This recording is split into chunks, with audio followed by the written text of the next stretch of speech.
Welcome back to Piers Morgan Uncensored. It was a question that gripped the world. Who killed Tupac Shakur? The 25-year-old rapper, considered one of the most influential artists of all time, was gunned down in Las Vegas in 1996. Well, on Friday, Dwayne Keefe D. Davis was indicted on one count of murder with a deadly weapon in relation to the killing. DJ Vlad, a major commentator in the hip-hop industry for years, admitted that police in Las Vegas asked him to help their investigation after he interviewed Keefe D for his own show. And DJ Vlad and you joins said me Tupac now. pulled out a gun. It looked like he was reaching, yeah. Yeah, it did. Okay. Yeah. Did you actually see a gun? No, shit. Once he got the reaching, I got the ducking. So someone from your car That's what happened. started shooting at Tupac and Suge. So Orlando shot across Dre? He leaned over on the window, we rolled down the window, popped. Who was it? They would drove on my side, I would have popped them. You know what I'm saying? But they was on the other side. Right.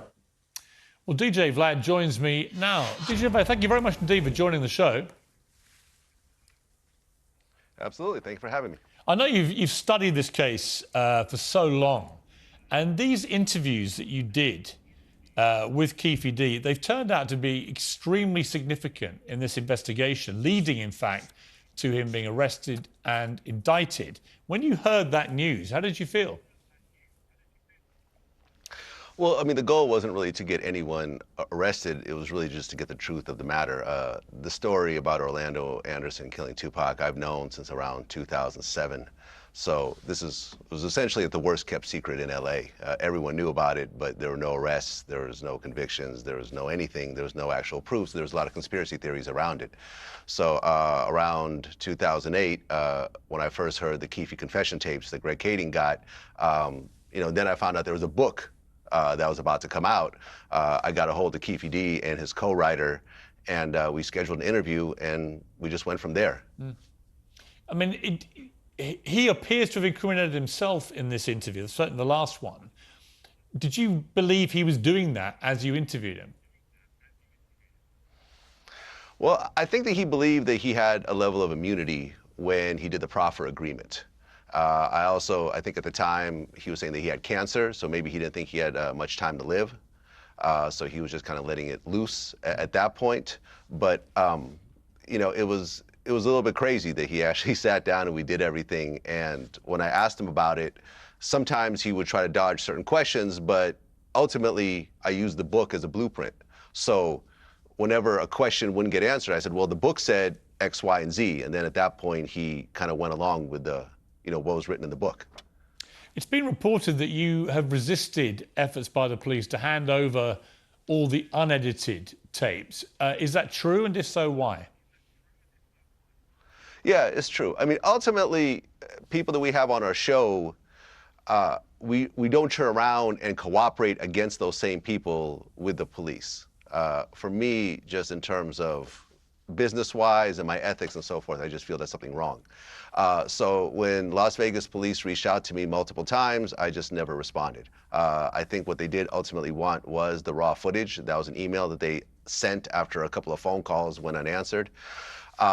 Ultimately, if you know the style of our footage, everything that we film gets released. So I think there's a little bit of a barking up the wrong tree situation, but maybe they thought there was a gotcha on there in the footage that was unreleased, which I'm not aware of it since everything did get released.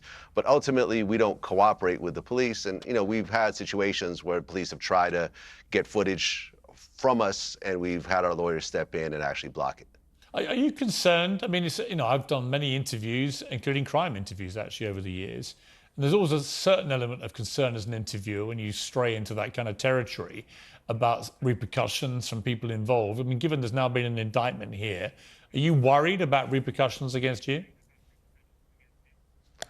I don't worry about doing my job. I've been doing Vlad TV for 15 years now. We've covered a lot of very serious issues. We've interviewed like mass murderers like Sammy the Bull and so forth. So I don't really worry when it comes to doing my job. My job supersedes any level of concern or fear or anything else like that. And ultimately, if I ever feel there is a situation where there might be some danger, I always move with armed security.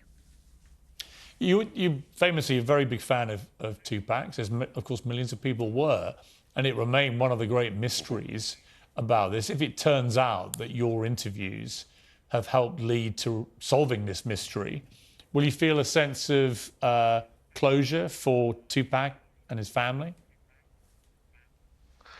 Well, I mean, for me, the closure came 4 years ago when I did the interview.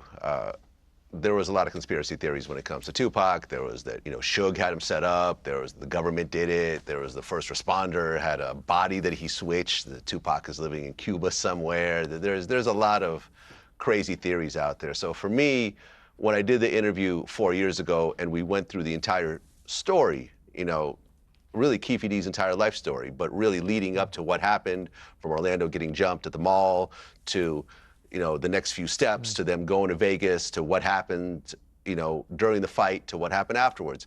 That essentially told the story. Yeah. I've been saying for years that I solved the Tupac murder. Right. When it comes to the family, I've had various family members reach out through people to say they're very happy about it. But the thing about it is, I know people that were very close to Tupac's mother, Afeni Shakur, and they all told me that while she was alive, she did not care about the police solving this case. The Shakur family had a very,